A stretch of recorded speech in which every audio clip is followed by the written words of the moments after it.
युवक को एक चट्टान के ऊपर पैर मोड़कर बैठा देखा जा सकता था। उसकी छाती खुली हुई थी। उसका शरीर अच्छी तरह से तराशा हुआ था, जो उसके शरीर को बार बार प्रशिक्षित करने का स्पष्ट संकेत था। कुछ समय बाद युवक ने गहरी सांस ली और खड़ा हो गया। युवक की लंबाई 5'9" थी। उसका शरीर पतला और त्वचा गोरी थी, जो एक बच्चे की तरह लग रही थी। जब उसने अपना चेहरा ऊपर उठाया तो उसका चेहरा बेहद खूबसूरत दिखाई दे रहा था। उसके छोटे काले बाल और सुंदर काली आंखों वाला एक उल्टा त्रिकोणीय चेहरा था। युवक बिल्कुल अथर्व था। उसे लूनर अकादमी में आए 1 साल हो चुका था और वह कह सकता है अब तक का उसका अनुभव अद्भुत रहा है। उसने न केवल साधना शुरू की थी, बल्कि इस 1 साल में वह फ्यूजन प्लेन के 9वें चरण में पहुंच गया था। पूरी अकादमी इस बात से हैरान थी कि वह अपनी साधना में कितनी तेजी से आगे बढ़ा। यह अब तक की सबसे तेज गति थी जो किसी ने पूरी अकादमी में की थी। हमें यह याद रखना चाहिए कि अगर छात्र 1 साल के भीतर कलेक्शन प्लेन से फ्यूजन प्लेन तक नहीं पहुंचते तो उन्हें जुर्माना देना पड़ता था। लेकिन अथर्व ने न केवल फ्यूजन प्लेन तक पहुंच बनाई, बल्कि वह पहले से ही इसके शिखर पर था।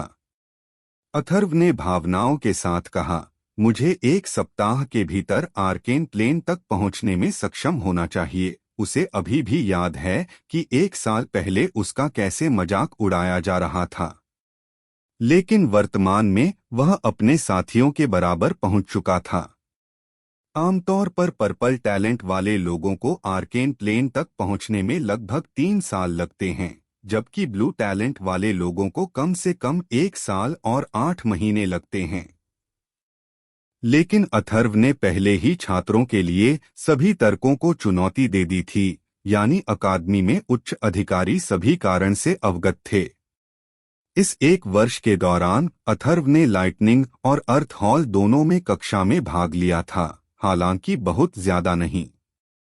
उन्होंने अपनी साधना पर पूरा ध्यान केंद्रित किया। चूंकि इसका उपयोग हो जाएगा, इसलिए बेहतर होगा कि मैं इस पर तेजी से काम करूं। यह उनके विचार थे जब भी उन्हें याद आता कि उनके शरीर में भारी मात्रा में तात्विक तत्व है जो धीरे धीरे कम हो रहा है। अथर्व को डर था कि सार अचानक गायब हो जाएगा, इसलिए वह इसे जितनी जल्दी हो सके इस्तेमाल करना चाहता था। वह अपने पृथ्वी तत्व के लिए अपने ग्रेड को अपग्रेड करने में भी सक्षम था। इससे उसकी खेती की गति थोड़ी और बढ़ गई। अकादमी टूर्नामेंट शायद अभी चल रहा है। अथर्व ने अकादमी की दिशा में देखा। ब्लेक ने उसे टूर्नामेंट में भाग लेने के लिए कई बार मनाने की कोशिश की थी, लेकिन उसने हर बार मना कर दिया। सरसराहट। अथर्व ने अपने पश्चिम से आती पत्तियों की हिलती आवाज सुनी। उसने अपना सिर घुमाया, दिलचस्पी भरी नजर से दिशा की ओर देखा। उसने शांति से सुना कि आवाज कितनी दूर से आ रही है। यह पुष्टि करने के बाद कि आवाज कहां से आ रही है, वह सावधानी से उस दिशा की ओर चला गया। हालांकि वह उत्सुक था, लेकिन वह इतना मूर्ख नहीं था कि यह जानने के लिए वहां हमला करे कि आवाज किससे आ रही है। उससे 50 मीटर दूर 2 जादुई जानवर आपस में भीषण लड़ाई कर रहे थे। एक पहले से ही हल्का घायल था, लेकिन रुकने का कोई विचार नहीं कर रहा था, क्योंकि अगर वह विरोध करना बंद कर देता है तो उस पर हमला करने वाले द्वारा उसे निश्चित रूप से मार दिया जाएगा। एक सूअर और एक बिल्ली जैसा प्राणी भयंकर रूप से लड़ रहे थे। सूअर बचाव की मुद्रा में था, लेकिन मौका मिलने पर वह जवाबी हमला भी कर देता था। बिल्ली जैसा प्राणी बहुत फुर्तीला था और हवा की तरह चल रहा था, जिसका अनुमान लगाना मुश्किल था। सूअर ने बिल्ली को मारने की पूरी कोशिश की, लेकिन बिल्ली उसके लिए बहुत फुर्तीली थी। प्रत्येक जानवर क्रमशः 40 इंच और 33 इंच की ऊंचाई पर खड़ा था, जिसमें बिल्ली दोनों में से छोटी थी। अथर्व जमीन से 14 मीटर ऊपर एक पेड़ पर चढ़ गया और उन्हें करीब से देखा।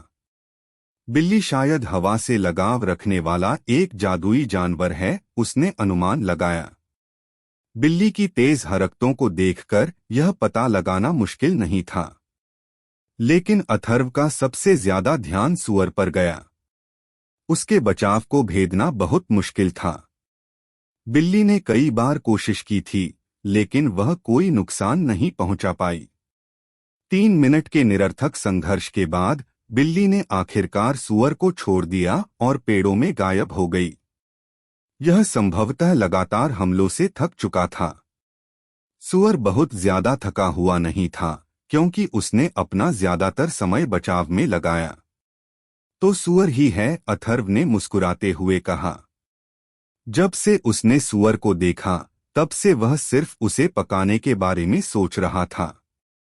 उसने यह भी योजना बनाई थी कि अगर बिल्ली सूअर को हरा देती है तो वह शिकार चुरा लेगा, क्योंकि उसे पता था कि वह इतना कमजोर है। यहाँ अपने 1 साल के दौरान ही अथर्व एक मास्टर शिकारी बन चुका था। वह यहाँ अक्सर शिकार करता है, हालांकि यहाँ के जानवर बहुत मजबूत नहीं हैं। उनमें से ज्यादातर कलेक्शन प्लेन पर हैं और कुछ फ्यूजन प्लेन पर हैं। अथर्व ने अनुमान लगाया कि सूअर हाल ही में फ्यूजन प्लेन में घुस आया है। उसे पहले से ही मांस की मीठी सुगंध आ रही थी। सूअर को देखते ही उसके मुंह में पानी आ गया। यह देखने के बाद कि वह अकेला है, सूअर ने अपनी सुरक्षा कम कर दी। अथर्व के लिए चुपके से हमला करने का यह सबसे अच्छा समय था। सूअर को उम्मीद नहीं थी कि बिल्ली को भगाने के बाद कोई उस पर चुपके से हमला करेगा। अथर्व चुपचाप सूअर के करीब पहुंच गया, उसे पता भी नहीं चला। अपने शरीर को उच्च स्तर पर प्रशिक्षित करने के कारण वह उस पर पूर्ण नियंत्रण रखता था। उसने एक पत्थर से बना चाकू निकाला, जो उसने खुद के लिए बनाया था। अथर्व ने मन ही मन कोसा, बेवकूफी भरे नियम। उसने ब्लेक से चाकू मांगा था, लेकिन उसे अस्वीकार कर दिया गया। ब्लेक ने कहा कि आर्केन प्लेन से नीचे के सभी छात्रों को अकादमी में हथियार चलाने की अनुमति नहीं है। अथर्व नियम से निराश था और ब्लेक की मौजूदगी में लगभग गाली दे रहा था। अपनी मारक क्षमता तक पहुंचने के बाद उसने खुद को शांत किया। अथर्व बिल्ली की तरह तेजी से उछला और सूअर की खोपड़ी पर चाकू से निशाना साधा। थपथपाना। जमीन पर किसी चीज के टकराने की आवाज इलाके में गूंजी। सूअर बेजान होकर गिर पड़ा और उसके सिर के पिछले हिस्से से खून बह रहा था। अथर्व का चुपके से किया गया हमला खतरनाक रूप से प्रभावी था। वह एक अनुभवी शिकारी की तरह था, जो घातक हमला करने से पहले अपना समय बिता रहा था। सूअर को अपना बचाव करने का मौका भी नहीं मिला। अथर्व के चेहरे पर एक बड़ी मुस्कान थी जब उसने अपना खाना उठाया और फिर अकादमी में अपना खाना तैयार करने के लिए वापस चला गया।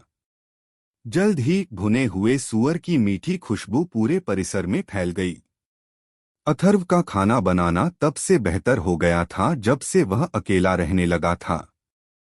अगर माँ यहाँ होती तो वह निश्चित रूप से मेरे खाना पकाने की तारीफ करती, अथर्व ने अपनी माँ के बारे में सोचते हुए मुस्कुराया।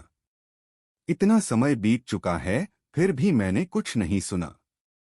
अकादमी में रहने के दौरान अथर्व को उसकी याद आती थी। दूरी के कारण वह वापस नहीं जा सकता था, क्योंकि उसे वहां पहुंचने में बहुत समय लगता। काश मेरे पास कोई हवाई जानवर होता, अथर्व ने उस ग्रिफिन के बारे में सोचा जो उसे यहाँ लाया था। मैं वापस जाकर देख सकता था कि वह अभी भी आसपास है या नहीं।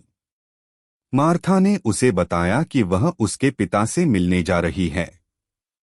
उसने उसे यह बताने से इनकार कर दिया कि वह कहाँ है।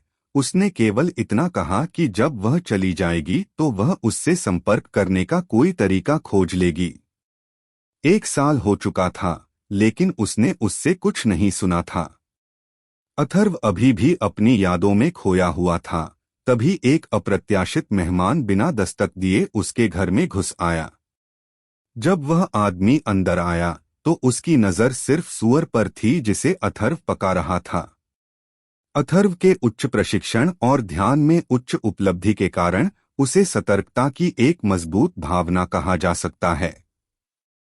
वह अपने से 100 मीटर से अधिक दूरी पर कुछ स्पष्ट रूप से महसूस कर सकता था, लेकिन आश्चर्यजनक रूप से कोई उसकी संवेदी सीमा के 10 मीटर के भीतर था। फिर भी वह उस व्यक्ति को पहचानने में विफल रहा।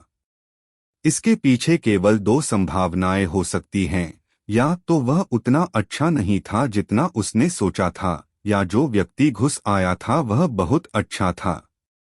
जिस तरह से वह आदमी अंदर आया, उससे कोई भी देख सकता था कि वह बहुत इत्मीनान से चल रहा था।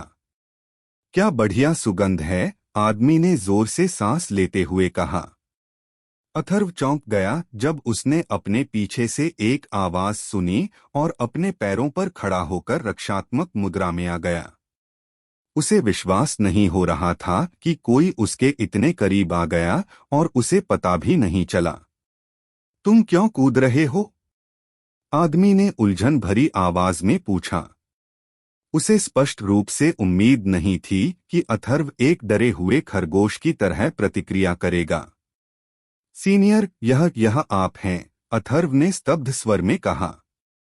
आश्चर्यजनक रूप से उसके सामने वाला व्यक्ति वही व्यक्ति था जो उसे अकादमी में लाया था। बेशक यह मैं ही हूं, क्या तुम्हें कोई और दिख रहा है? क्रिस ने ठहाका लगाया। लेकिन तुम अंदर कैसे आए? अथर्व ने पूछा। दरवाजे से, जाहिर है, क्रिस ने जवाब दिया, जबकि वह अभी भी मांस को ध्यान से देख रहा था। अथर्व का दिमाग अभी भी यह समझने की कोशिश कर रहा था कि क्या हो रहा था। उसे स्पष्ट रूप से याद था कि उसने दरवाजा बंद किया था।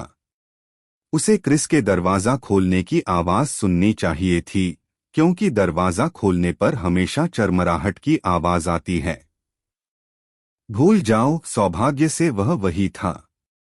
मुझे वास्तव में अधिक सतर्क रहने की आवश्यकता है, अथर्व ने अपनी लापरवाही पर आह भरते हुए सोचा। उसे लगा कि यह उसकी लापरवाही थी जिसके कारण उसे यह एहसास नहीं हुआ कि क्रिस परिसर में प्रवेश कर रहा है और उसके इतने करीब आ रहा है।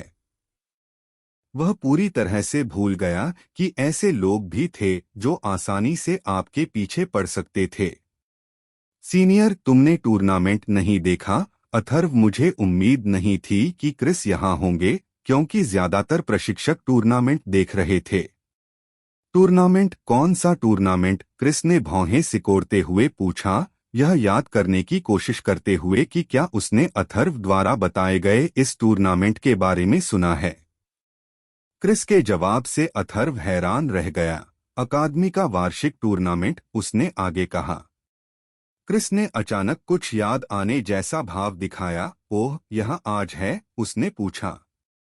जब अथर्व ने उसका सवाल सुना तो उसे पता चल गया कि क्रिस निश्चित रूप से एक खोया हुआ मामला था। क्या वह यहाँ प्रशिक्षक भी है? क्रिस की जानकारी की कमी से अथर्व स्पष्ट रूप से हैरान था। हाँ सीनियर, टूर्नामेंट आज है। ठीक है, क्रिस ने उदासीनता से उत्तर दिया। स्पष्ट रूप से इसमें कोई दिलचस्पी नहीं थी। अथर्व ने देखा कि जब से उसने क्रिस को देखा है, उसने उसकी तरफ एक नजर भी नहीं डाली थी। वह जिस चीज को देख रहा था वह था मांस।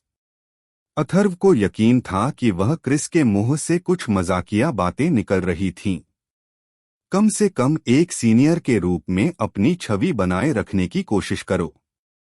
और वह साल भर कहाँ रहा? अथर्व ने मन ही मन शिकायत की। जब से क्रिस ने अथर्व को सागर के साथ छोड़ दिया है, तब से वह अब तक नहीं दिखा है। अथर्व ने सागर से उसके बारे में पूछा था, लेकिन उसे कोई सकारात्मक जवाब नहीं मिला। इसलिए उसने सोचा कि शायद क्रिस अकादमी में मौजूद नहीं है। तुम रात के खाने के लिए क्यों नहीं रुकते? मैं इसे तैयार करने का काम लगभग पूरा कर चुका हूं। अथर्व ने अपने इस तथाकथित सीनियर के लिए कुछ सम्मान खरीदने की कोशिश करते हुए पूछा। अच्छा अच्छा, तुम सच में एक अच्छे नौजवान हो। क्रिस ने अपनी खुशी दिखाने के लिए 2 बार अच्छा दोहराया, जबकि एक पक्षी की तरह अनाज चुभते हुए सिर हिलाया। अथर्व ने मन ही मन अपना चेहरा थपथपाया। जब उसने देखा कि क्रिस कैसे व्यवहार कर रहा है, तो उसे वह समय याद आया जब वे साथ साथ यात्रा करते थे और क्रिस को खाना कितना पसंद था। रात के खाने के बाद अथर्व क्रिस को घूरना बंद नहीं कर सका। वह यह देखकर हैरान था कि क्रिस कितना खा सकता है। शरीर में इतना खाना नहीं होना चाहिए, उसने अपने दिल में कहा। ओह, क्रिस ने आश्चर्यचकित होने से पहले अथर्व की ओर एक नजर डाली। आप पहले से ही फ्यूजन प्लेन के शिखर पर हैं, उन्होंने आगे कहा। हाँ, मैं आर्केन प्लेन को तोड़ने के करीब हूँ, अथर्व ने प्रसन्न मुस्कान के साथ कहा। इतने लंबे समय तक यहाँ रहने के बाद उसने अभी अभी देखा, अथर्व ने सोचा। यह अच्छा है, मैंने सुना है कि आपके शरीर में तत्वों की उच्च सांद्रता है, क्रिस ने पूछते हुए मुस्कुराते हुए कहा। हाँ, यही कारण है कि मैं इतनी तेजी से आगे बढ़ पाया, अथर्व ने कहा। मुझे अन्य बच्चों द्वारा इस्तेमाल की जाने वाली तकनीक की तुलना में एक बेहतर साधना तकनीक भी दी गई थी। मुझे लगता है कि इसने मेरी गति को भी बढ़ाया, अथर्व ने आगे कहा। रुको, तुम्हें अब भी लगता है कि तुम्हें एक बेहतर तकनीक दी गई थी? क्रिस ने आश्चर्य से कहा। क्या? अथर्व ने यह सुनकर आश्चर्य से कहा। कुछ नहीं, क्रिस ने कहा, स्पष्ट रूप से कुछ और कहने की योजना नहीं बना रहा था। क्या ऐसा हो सकता है कि मुझे जो तकनीक दी गई थी, वह अन्य बच्चों को लाइब्रेरी से मिली तकनीकों से बेहतर नहीं थी? वह मूर्ख नहीं था। क्रिस की प्रतिक्रिया से वह बता सकता था कि कुछ गड़बड़ है और क्रिस को इसके बारे में पता था। उसने सोचा कि क्रिस अकादमी में नहीं है, लेकिन स्पष्ट रूप से क्रिस उस पर नजर रख रहा था। मैं अब जा रहा हूँ, क्रिस खड़ा हुआ और जाने के लिए तैयार हो गया। ओह, और आर्केन प्लेन को तोड़ने के बाद ब्लेक से कहो कि वह तुम्हें मेरे पास ले आए, उसने जाने से पहले कहा। अथर्व ने उसे बस घूर कर देखा। उसका दिमाग अभी भी क्रिस ने जो कहा था उस पर था। मैं कल लाइब्रेरी जाऊंगा, उसने घोषणा की। अगले दिन अथर्व नए छात्रों को दी जाने वाली तकनीक की जांच करने के लिए लाइब्रेरी जाने वाला था। अरे अथर्व! आवाज की आवाज सुनकर अथर्व ने पलटकर देखा। वह पहले से ही आवाज के मालिक को जानता था। अरे सागर! उसने सागर का अभिवादन किया। तुम कहाँ जा रहे हो? सागर ने पूछा। वह अथर्व के घर जा रहा था। मैं लाइब्रेरी जा रहा हूँ, अथर्व ने जवाब दिया। बढ़िया, मैं भी वहां जाने वाला था, सागर ने कहा और अथर्व के साथ हो लिया। तो टूर्नामेंट कैसा रहा? अथर्व ने चलते हुए पूछा। जवाब देने से पहले सागर ने कुछ देर सोचा। वास्तव में बुरा नहीं था। दुर्भाग्य से मैं शीर्ष 8 में जगह नहीं बना पाया। प्रतियोगिता बहुत कड़ी थी। ओह, कक्षा 3 के लिए किस हॉल का छात्र चैंपियन था? अथर्व ने पूछा। कक्षा 3 का चैंपियन एक हॉल से नहीं कहा जा सकता। वह प्रत्येक तत्व के लिए ब्लू और ऑरेंज ग्रेड वाली एक दोहरी एलिमेंट लिस्ट है, सागर ने एक ऐसे भाव के साथ कहा जिससे पता चलता था कि वह अभी भी कल हुई घटनाओं के बारे में सोच रहा था। हाँ, चैंपियन एक लड़की है। आपको उसके बारे में सुनना चाहिए था। वह लाइटनिंग हॉल की छात्रा भी है, सागर ने अथर्व को देखते हुए कहा। तुम्हारा मतलब एलिस है? अथर्व ने भौहें चढ़ाई। हाँ, वह वही है, सागर ने पुष्टि की। क्या तुम्हें यकीन है कि हम एक ही व्यक्ति के बारे में बात कर रहे हैं?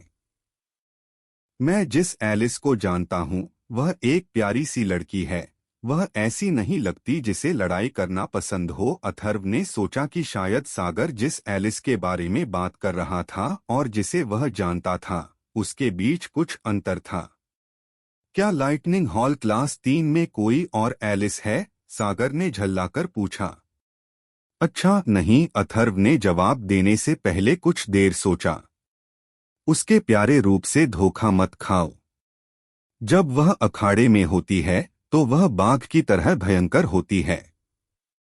सौभाग्य से मेरा उससे सामना नहीं हुआ, सागर ने राहत भरी सांस लेते हुए कहा। यही एकमात्र कारण था कि जब वह टूर्नामेंट से बाहर हो गया तो वह परेशान नहीं था। जो व्यक्ति उसे हराने के बाद आगे बढ़ा वह एलिस का सामना करने गया। मैं अभी भी उसकी चीखें सुन सकता हूं। जब सागर को लड़ाई याद आई तो वह कांप उठा। हालांकि अकादमी टूर्नामेंट में चोटिल होने वाले छात्रों का मनोरंजन नहीं करती है, लेकिन कक्षा 3 के छात्रों के नियमों के लिए ऐसा नहीं कहा जा सकता है। वहां का नियम यह सुनिश्चित करना था कि जब आप स्पष्ट रूप से देखते हैं कि वह वापस नहीं लड़ सकता है, तो आप किसी प्रतिद्वंद्वी पर हमला न करें। जितना हो सके उतना नरम रहने की कोशिश करें और हत्या न करें। एक बार जब कोई छात्र हार मान लेता है तो लड़ाई तुरंत बंद हो जानी चाहिए। अकादमी का मानना है कि अगर छात्र अभी कठिन लड़ाई से नहीं गुजरते हैं तो उनके पास बाहर कोई मौका नहीं होगा। और चूंकि कक्षा 3 के अधिकांश छात्रों को मिशन करने होते हैं, इसलिए उन्हें जितना संभव हो उतना लड़ाई का अनुभव होना चाहिए। सागर ने अथर्व को टूर्नामेंट में हुई हर बात बताई। जब अथर्व ने सुना कि एलिस अपने सभी विरोधियों को कैसे हरा देती है तो वह खुद को रोक नहीं पाया। जब उसने सोचा कि जब वे साथ होते हैं तो वह उसका कैसे मजाक उड़ाता है तो उसे पसीना आ गया। वह जानती है कि मैं सिर्फ मजाक कर रहा हूं, लेकिन अगर वह अचानक किसी दिन मुझ पर हमला कर दे तो क्या होगा, अथर्व ने डरते हुए सोचा। एलिस अकादमी में उसकी कुछ महिला मित्रों में से एक थी। उसका व्यक्तित्व सहज था और उसे लगभग हमेशा मुस्कुराते हुए देखा जा सकता था। अथर्व उसे सागर द्वारा दिए गए वर्णन के साथ कल्पना नहीं कर सकता था। वह बहुत सुंदर नहीं थी, लेकिन सुंदरता के मामले में उसे औसत से ऊपर का दर्जा दिया जा सकता था। उसके पास एक प्यारा गोल चेहरा और बड़ी आंखें थीं जो उसे एक अच्छे तरीके से अलग बनाती थीं। एकमात्र कमी यह थी कि उसका कद छोटा था। हालांकि वह पहले से ही 17 वर्ष की थी, फिर भी उसके छोटे शरीर के कारण उसे 13 वर्ष की लड़की समझ लिया जा सकता था। जब भी वे साथ होते थे, अथर्व उसका मजाक उड़ाता था। वह इतनी मजबूत है। सौभाग्य से मैं उसका दोस्त हूं। वह जानता था कि अगर वह उसका दोस्त नहीं होता तो वह निश्चित रूप से उससे निपट लेती। कोई आश्चर्य नहीं कि रेनॉल्ड्स और बाकी लोग हमेशा मुझे अजीब नजरों से देखते हैं जब भी मैं उसका मजाक उड़ाता हूं। अथर्व ने सोचा कि वह भाग्यशाली महसूस कर रहा है। वे टूर्नामेंट पर चर्चा करते रहे। इससे पहले कि वे कुछ समझ पाते, वे पहले से ही लाइब्रेरी में थे। लाइब्रेरी 2 इमारतों में विभाजित थी। दोनों 3 मंजिला इमारतें थीं। अथर्व लाइब्रेरी में गया था, लेकिन वह हमेशा उस लाइब्रेरी में गया था जिसमें उनके महाद्वीप के इतिहास और जादुई जानवरों के बारे में जानकारी थी। अथर्व ने कभी भी उस लाइब्रेरी में नहीं गया था जिसमें तकनीकें थीं, ज्यादातर इसलिए क्योंकि आर्केन प्लेन के तहत छात्रों के पास ऊपरी मंजिलों तक पहुंच नहीं थी। वे केवल पहली मंजिल तक ही जा सकते थे, जिसमें बुनियादी खेती तकनीक और कुछ प्रशिक्षण मैनुअल थे। जब सागर ने अथर्व को तकनीक बिल्डिंग की ओर जाते देखा तो वह हैरान रह गया। हालांकि अथर्व अक्सर लाइब्रेरी में जाता था, लेकिन यह केवल इमारत थी जिसमें जानकारी थी। वह कभी भी इस दूसरी इमारत में नहीं गया था। अथर्व, तुम तकनीक बिल्डिंग की ओर जा रहे हो? सागर ने आश्चर्य से पूछा। हाँ, इतने लंबे समय तक अकादमी में रहने के बाद मैंने इसे देखने का फैसला किया है। अथर्व ने अपना सिर खुजलाया और शर्मिंदगी भरी मुस्कान के साथ जवाब दिया। आखिरकार अकादमी में होना और इस खास इमारत में न जाना कुछ हद तक शर्मनाक था। भले ही आप तकनीक के लिए यहाँ न हो, कम से कम एक बार इसे तो देख ही लें। इमारत में प्रवेश करने के बाद सागर ने पूछा कि क्या अथर्व को किसी मदद की जरूरत है, लेकिन उसे विनम्रता से मना कर दिया गया। सागर ने अथर्व को अलविदा कहा और ऊपरी मंजिल की ओर चल दिया। अथर्व ने पंक्तियों में व्यवस्थित बुकशेल्फ को देखने से पहले उसे जाते हुए देखा। वे एक ही पैटर्न में व्यवस्थित हैं, अथर्व ने सोचा जैसे ही वह करीब गया। यह इमारत दूसरी इमारत की तरह ही व्यवस्थित थी, केवल अंतर स्क्रॉल में मौजूद विवरणों का था। उसने खेती की तकनीक की खोज शुरू कर दी। उसने सुना कि आर्केन प्लेन के नीचे के छात्रों के लिए अकादमी में केवल यही तकनीक थी। उसने जल्दी से इसे तीसरी पंक्ति में पा लिया। उसने शांति से स्क्रॉल खोला और उसका अध्ययन किया। उसने ब्लेक द्वारा दी गई तकनीक को पहले ही याद कर लिया था, इसलिए वह इसे अपने हाथों की तरह जानता था। तकनीक को देखने पर उसे एहसास हुआ कि यह उस तकनीक से अलग नहीं है जो उसे विशेष उपचार के तहत दी गई थी। अरे, मेरे साथ धोखा हुआ, अथर्व ने जोर से गाली दी। लाइब्रेरी में मौजूद कुछ छात्र उसे देखकर हैरान हो गए कि वह इतनी जोर से क्यों बोल रहा है। अथर्व को अपनी गलती का एहसास होने के बाद वह इधर-उधर देखने लगा। उसने स्क्रॉल को वापस बुकशेल्फ पर रख दिया और बाहर चला गया। वह इस बात से बहुत परेशान था कि अकादमी में प्रवेश करने के तुरंत बाद ही किसी ने उसे धोखा दिया। अगर मैं भाग्यशाली नहीं होता कि मेरे शरीर में बहुत अधिक मात्रा में एलिमेंटल एसेंस होता, तो क्या वे मुझे 10 दिनों के बाद बाहर निकाल देते? अथर्व ने ब्लेक के ऑफिस की दिशा में जाते हुए मन ही मन सोचा। अथर्व ऑफिस के दरवाजे पर खड़ा था और उसे ध्यान से देख रहा था। फिर उसने खटखटाया। अंदर से ब्लेक की आवाज सुनाई दे रही थी। अथर्व ने ब्लेक से अंदर आने का आश्वासन सुनने के बाद दरवाजा खोला और अंदर चला गया। जब ब्लेक ने उसे देखा तो उसे पता चल गया कि वह अपने सामान्य खुशमिजाज स्वभाव में नहीं था। आज तुम्हें क्या हो गया है? ब्लेक ने चिंता से पूछा। मैं अभी लाइब्रेरी गया था, अथर्व ने संकेत दिया।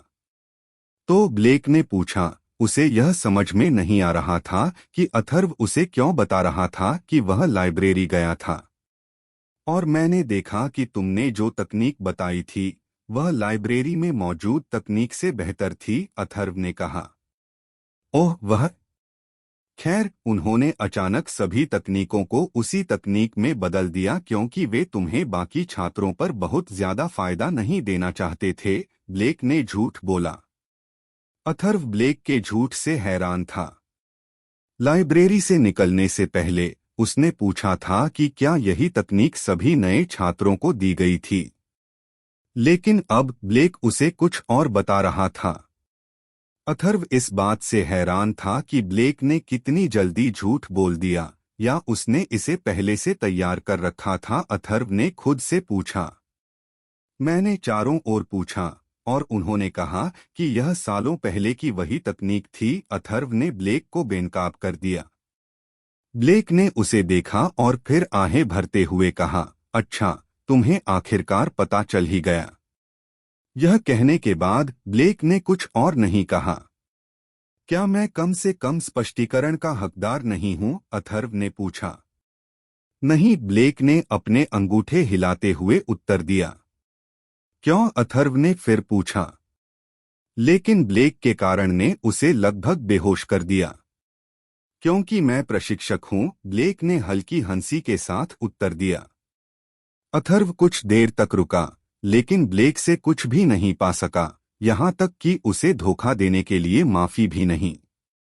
इसके बजाय ब्लेक ने उसे धन्यवाद देने के लिए कहा क्योंकि दबाव के कारण ही अथर्व तेजी से आगे बढ़ रहा था। हालांकि वह इनकार नहीं कर सकता था कि वह सही था, लेकिन फिर भी धोखा दिया जाना कोई मजा नहीं था। कितना बेशर्म, अथर्व ने कार्यालय से बाहर निकलते समय शिकायत की। अथर्व को यह पता चले 3 दिन बीत चुके थे कि वह बाकी छात्रों की तरह ही तकनीक का उपयोग कर रहा था। हालांकि यह निराशाजनक था, लेकिन इसके अपने फायदे भी थे। बेहतर तकनीक का उपयोग करने की मानसिकता और अपनी कड़ी मेहनत के कारण वह तेजी से आगे बढ़ने में सक्षम था। उसके शरीर में मौजूद मौलिक तत्व एक अतिरिक्त बोनस की तरह था। अथर्व इस समय बहते पानी के पास क्रॉस लेग करके बैठा था।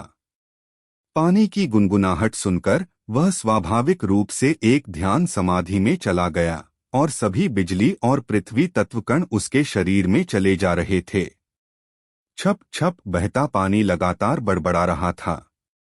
बिजली और पृथ्वी तत्वकण उसके 4 अंगों के माध्यम से उसके शरीर में प्रवेश कर गए, क्योंकि उसके मांस, हड्डियों और अंगों ने धीरे धीरे सार से पोषण को अवशोषित किया। धीरे धीरे लेकिन निश्चित रूप से उसके शरीर की ताकत बढ़ती रही। कुछ समय बाद उसके शरीर में बदलाव होने लगा। मैं टूटने वाला हूं, अथर्व ने मुस्कुराते हुए कहा। सबसे बड़ा बदलाव उसकी आध्यात्मिक ऊर्जा का जागरण था। यह एक अजीब एहसास था। ऐसा लगा जैसे उसके सिर के अंदर कुछ बन रहा है, लेकिन यह प्रक्रिया दर्द रहित थी। अथर्व को ऐसा लगा जैसे वह अपनी आंखें बंद करके भी देख सकता है। वह अपने से 100 मीटर के दायरे में सब कुछ स्पष्ट रूप से महसूस कर सकता था। उसने अपने शरीर के अंदर देखा और उस तत्वसार को देखा जो उसके शरीर में था। जब उसने अपने शरीर में बचे हुए तत्वों की मात्रा देखी तो वह दंग रह गया। अरे, यह तो पहले ही खत्म हो चुका है, अथर्व को दुख हुआ। वह धीमी गति से आगे बढ़ेगा।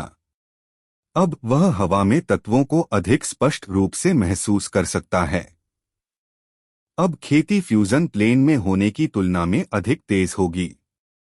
आर्केन प्लेन में प्रत्येक चरण की सफलता के लिए आवश्यक सार लगभग वही था जो फ्यूजन प्लेन में 5 चरणों को पार करने के लिए आवश्यक था। इस सफलता के बाद अथर्व को अधिक ताकत महसूस हुई। अब उसका असली प्रशिक्षण शुरू हो गया था। अब वह अकादमी में मिशन के लिए निकल सकता था। अकादमी केवल आर्केन प्लेन के छात्रों को ही मिशन लेने की अनुमति देती है। अधिकांश मिशनों में जादुई जानवरों का शिकार करना और जंगल में जड़ी बूटियां खोजना शामिल है। अथर्व ने कुछ वास्तविक लड़ाई का अनुभव प्राप्त करने के लिए इतने लंबे समय तक इंतजार किया था। हालांकि इस जंगल में जादुई जानवर थे, अकादमी हमेशा छात्रों की सुरक्षा के लिए फ्यूजन प्लेन के तीसरे चरण से ऊपर के किसी भी जानवर को खत्म कर देती है। आर्कन प्लेन में जादुई जानवरों से निपटना कठिन है, क्योंकि कलेक्शन और फ्यूजन प्लेन के विपरीत वे लंबी दूरी के हमले कर सकते हैं। उनके मजबूत बचाव के साथ उनसे निपटना बहुत कठिन है। अथर्व ने अपनी उग्र भावनाओं को शांत किया। यह साल उसके लिए एक सपने जैसा था।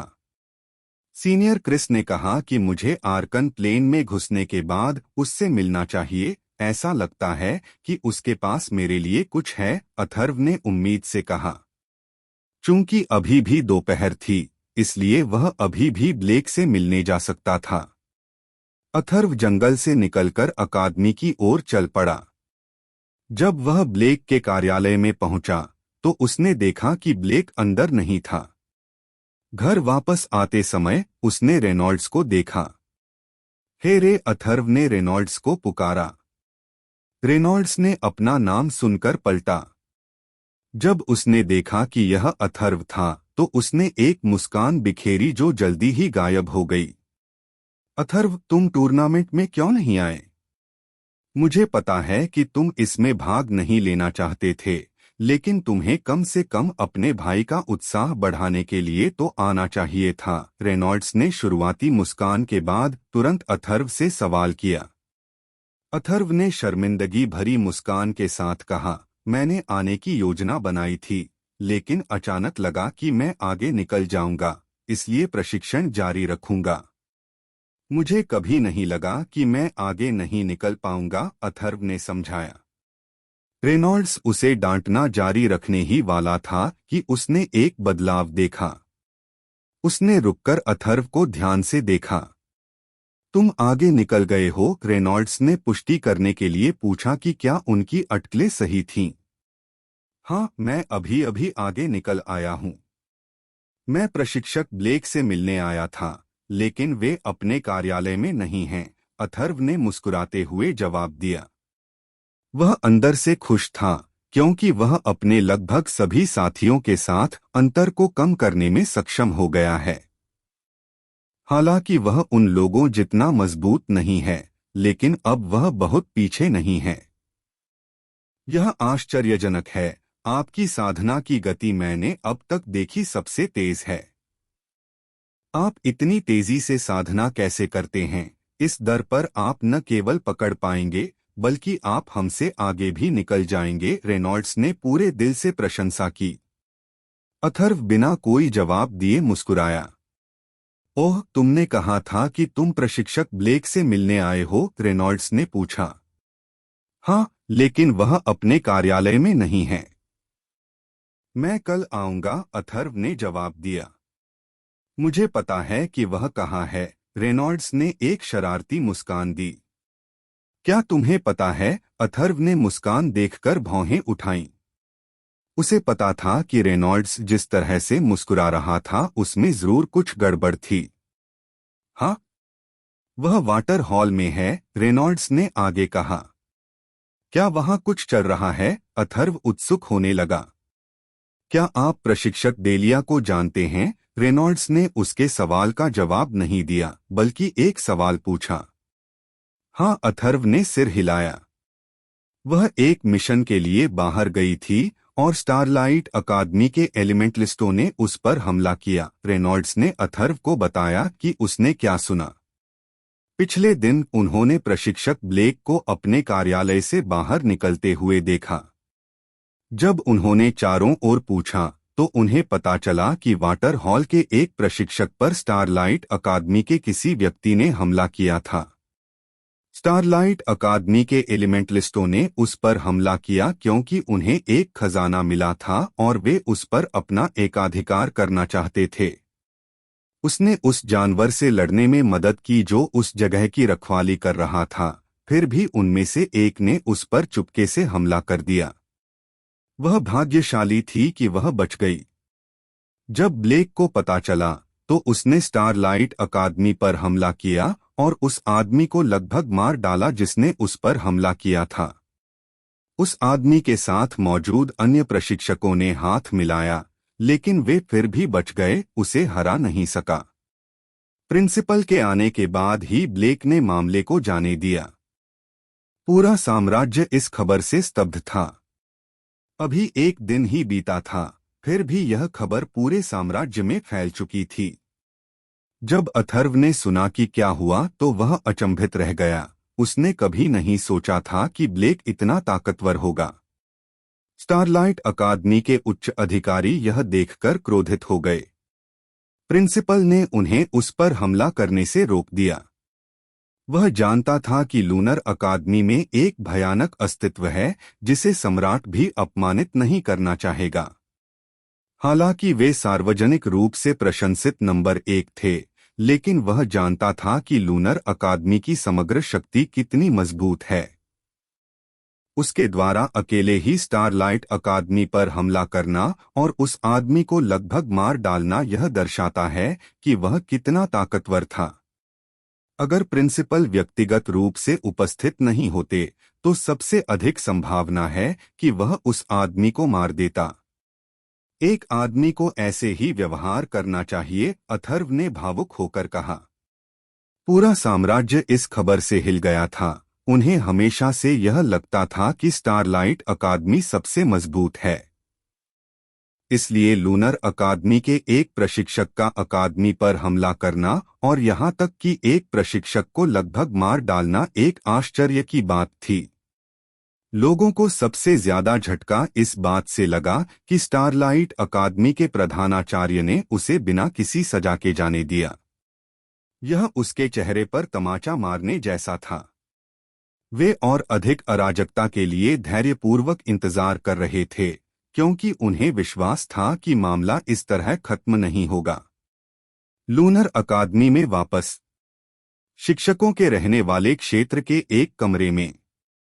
तुमने जो किया वह जल्दबाजी थी, एक नरम आवाज ने कहा। मैं उसे ऐसे ही नहीं जाने दे सकता था। अगर उसने तुम्हें मार दिया होता तो क्या होता? एक आदमी की आवाज ने जोरदार तरीके से जवाब दिया। उसकी आवाज में गुस्सा थोड़ा सा दिखाई दे रहा था। वह सही कह रही है ब्लेक, तुम्हें हमें सूचित किए बिना हमला नहीं करना चाहिए था। अगर यह इससे भी ज्यादा बढ़ गया तो क्या होगा? एक कठोर आवाज ने भी फटकार लगाई। उनकी खैर नहीं, अगर वे युद्ध चाहते हैं तो हम उनसे नहीं डरते। गुस्से से भरी एक और आवाज अचानक से उठी। एक बार मैं इस गर्म दिमाग वाले व्यक्ति से सहमत हूं। अगर वे युद्ध चाहते हैं तो हम उनसे नहीं डरते। एक शांत आवाज भी सुनी जा सकती थी। यहाँ एकत्रित लोग प्रत्येक हॉल के मुख्य प्रशिक्षक थे। साथ ही घायल डेलिया भी थी जो बिस्तर पर लेटी हुई थी। डेलिया ने ब्लेक को देखा और बोलना बंद कर दिया। वह उसके व्यक्तित्व को अच्छी तरह से जानती थी। एक बार जब वह क्रोधित हो जाता है तो वह अपने कार्यों के नतीजों के बारे में नहीं सोचता। हालांकि वह कभी कभी शांत रहता है, लेकिन वह ज्यादातर अपनी भावनाओं के अनुसार काम करता है। हमें इसे शांतिपूर्वक हल करने का प्रयास करना चाहिए। आपको पता होना चाहिए कि साम्राज्य एज्योर साम्राज्य के साथ मतभेद में है। सम्राट निश्चित रूप से साम्राज्य में किसी भी आंतरिक कलह की अनुमति नहीं देगा, वाटर हॉल के मुख्य प्रशिक्षक कायला ने कहा। जब बाकी लोगों ने यह सुना तो उन्होंने उसकी बात पर सहमति में सिर हिलाया। एज्योर महाद्वीप पर 4 प्रमुख साम्राज्यों का शासन था, जो कि किलिन साम्राज्य, एज्योर साम्राज्य, स्टेलर साम्राज्य और ब्लू वाइन साम्राज्य हैं। महाद्वीप को 5 भागों में विभाजित किया गया था, जिसमें प्रत्येक साम्राज्य एक पर कब्जा करता था।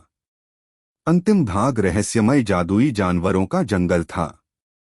यह भाग्य की भूमि है, लेकिन मृत्यु की भूमि भी है। जो लोग भाग्यशाली होते हैं वे जंगल में जाते हैं और पहले से ज्यादा शक्तिशाली होकर वापस आते हैं।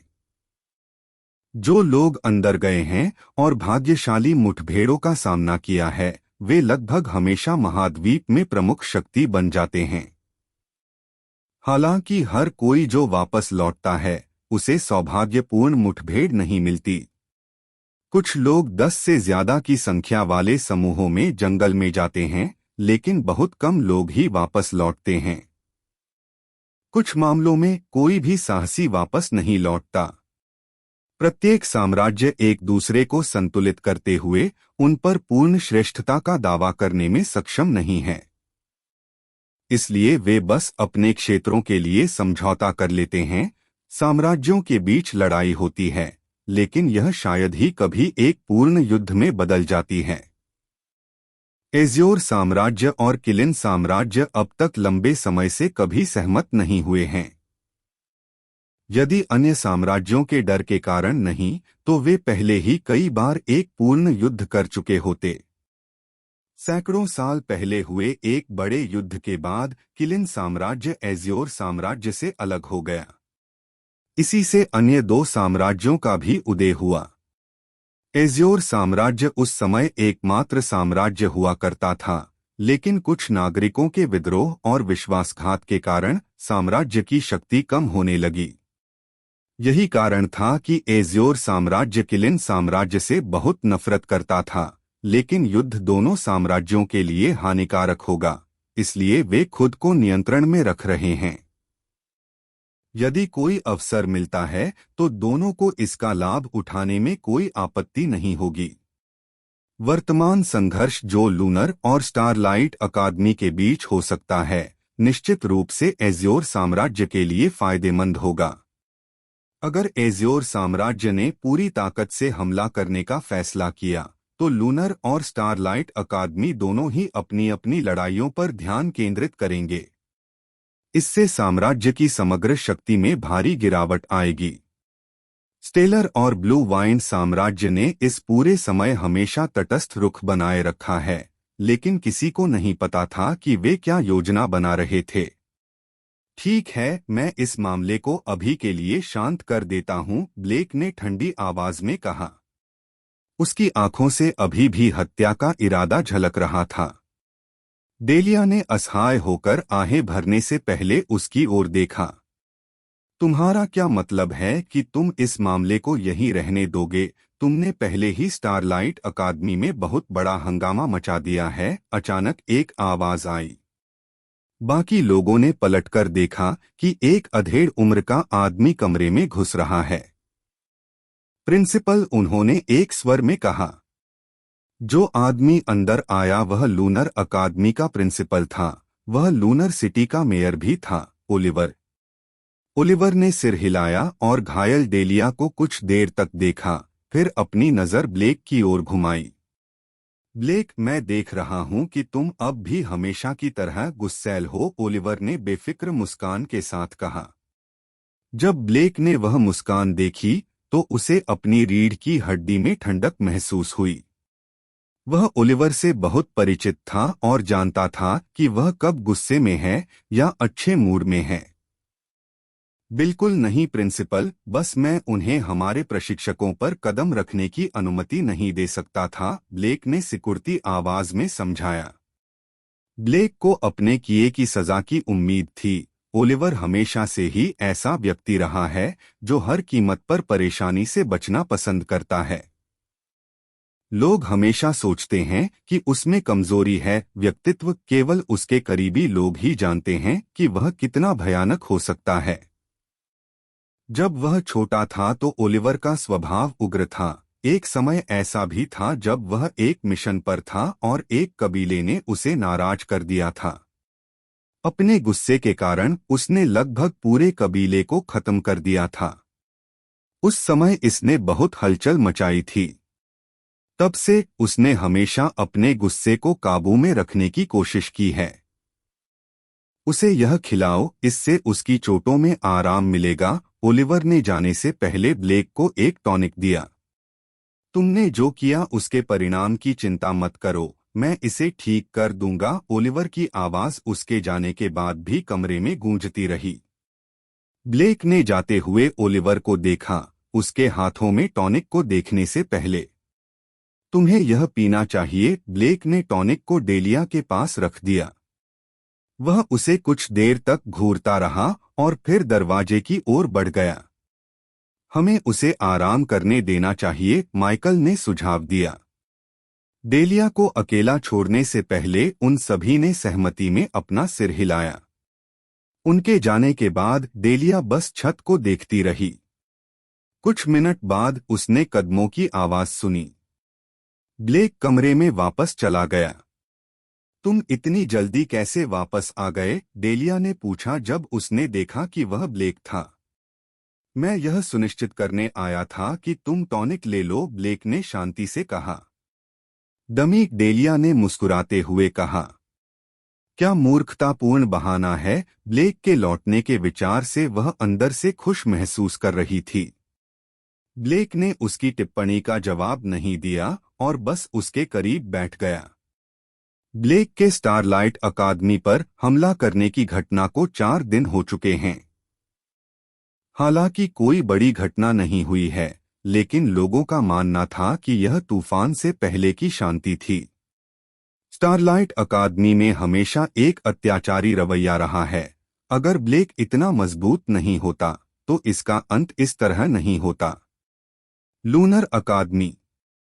अथर्व मिशन हॉल की दिशा में बढ़ रहा था। वह अब मिशन लेने के लिए योग्य था क्योंकि वह आर्केन प्लेन में घुस गया था।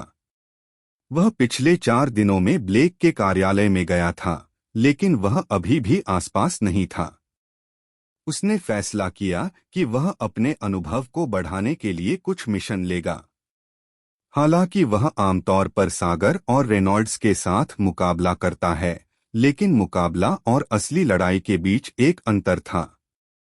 आर्केन प्लेन में घुसने के बाद अथर्व को कुछ अप्रत्याशित आश्चर्य हुआ जब वह अराजकता के स्थान पर गया।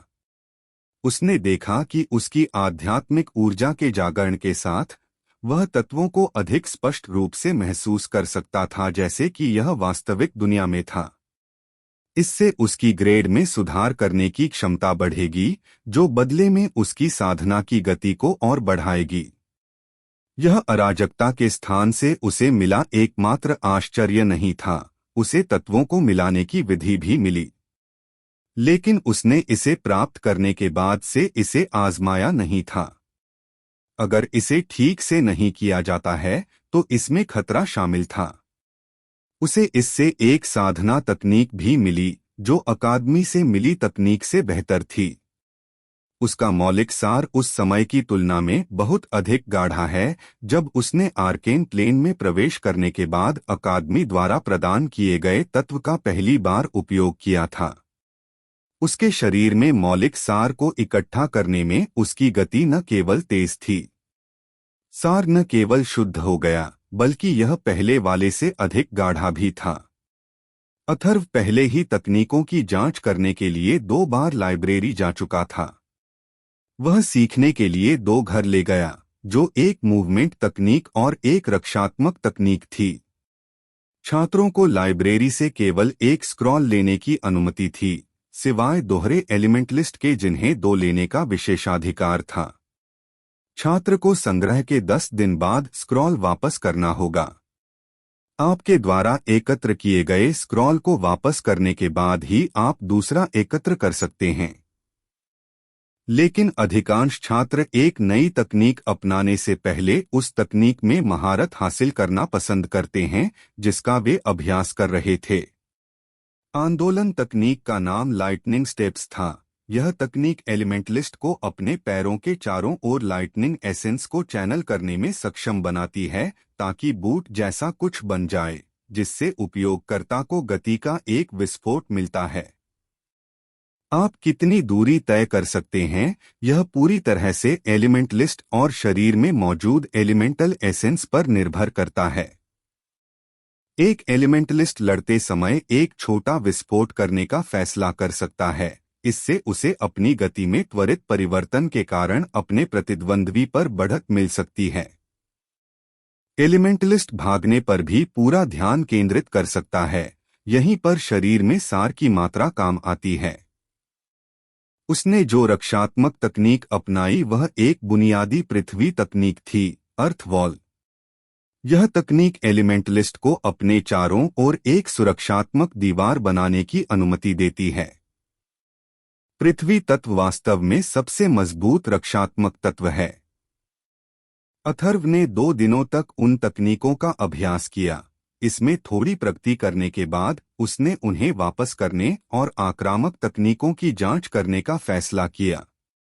उसने एक बिजली और एक पृथ्वी आक्रामक तकनीक भी अपनाई। बिजली की तकनीक को थंडर ग्लव्स कहा जाता था। इस तकनीक में हमला करने के लिए हाथों को बिजली से ढकना शामिल है। यह एक क्लोज कॉम्बैट तकनीक है। अर्थ तकनीक को शैटर्ड रॉक्स कहा जाता था। यह एक लंबी दूरी का हमला है। हालांकि अथर्व ने अपने प्रशिक्षण के कारण क्लोज कॉम्बैट को प्राथमिकता दी, लेकिन एक अतिरिक्त हमला विकल्प होना अच्छा था।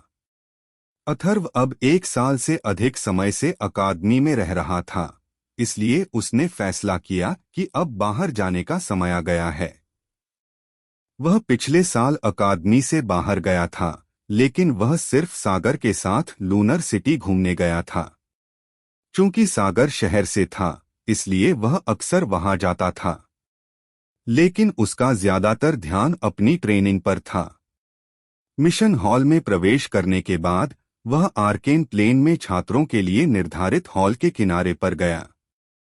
हॉल को 3 भागों में विभाजित किया गया था। दायां भाग आर्केन प्लेन में छात्रों के लिए था, बीच वाला भाग ओरिजिन प्लेन में छात्रों के लिए था और बायां भाग ओवरलॉर्ड प्लेन के लिए था।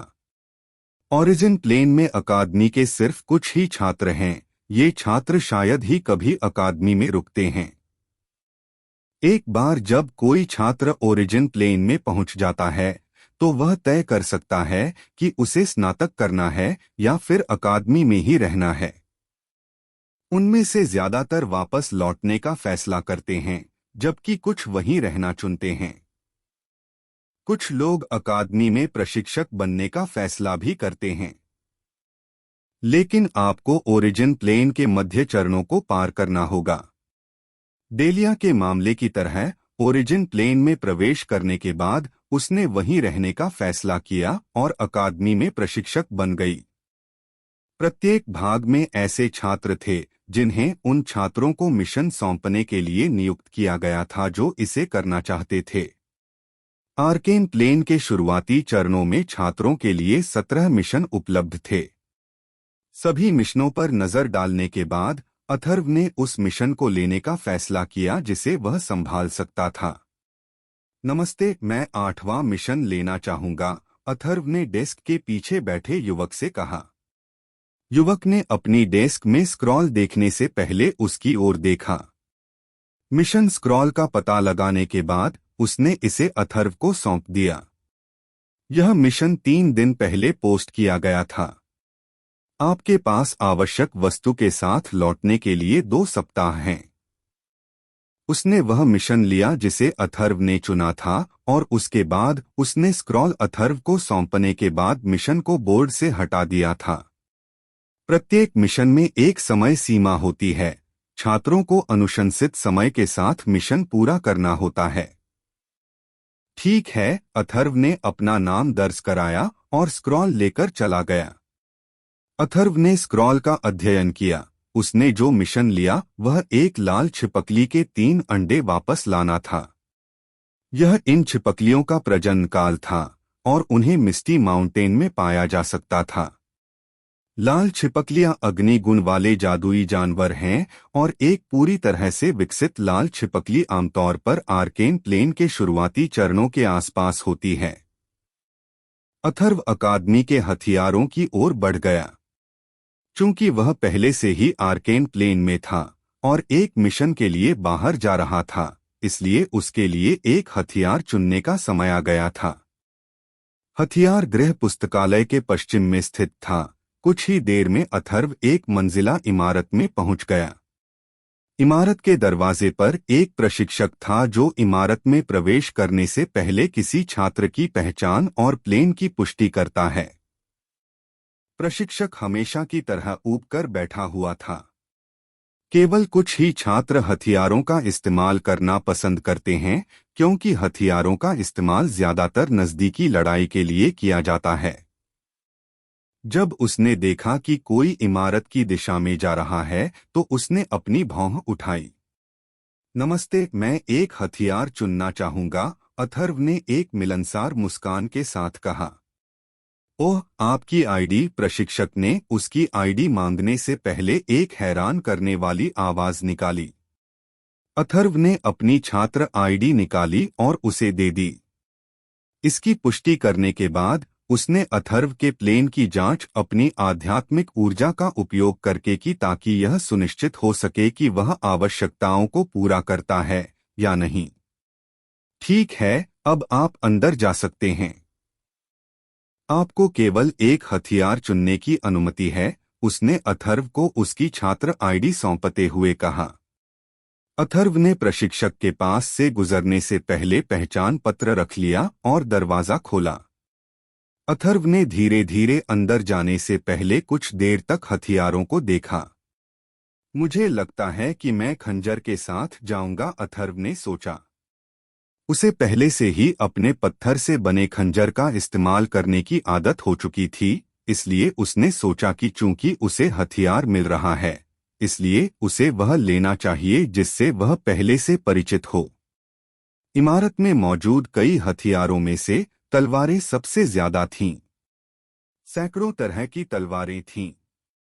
खंजर की रैक तलवार की रैक के करीब ही स्थित थी। अथर्व की नजर हर तरह के खंजर पर बारीकी से पड़ी। उन्हें देखने के बाद उसने तलवार की रैक को देखने का फैसला किया क्योंकि उसे अपनी पसंद का कोई खंजर नहीं मिला। उसकी नजर तुरंत तलवार की रैक के किनारे लटके छोटे ब्लेड के जोड़े पर गई। ब्लेड दीवार पर क्रॉस क्रॉस करके लटके हुए थे। अथर्व ब्लेड के करीब गया और एक ब्लेड को खोलने से पहले म्यान को महसूस किया। उसने कुछ देर तक ब्लेड का अध्ययन किया। ब्लेड की कुल लंबाई 56 सेंटीमीटर थी।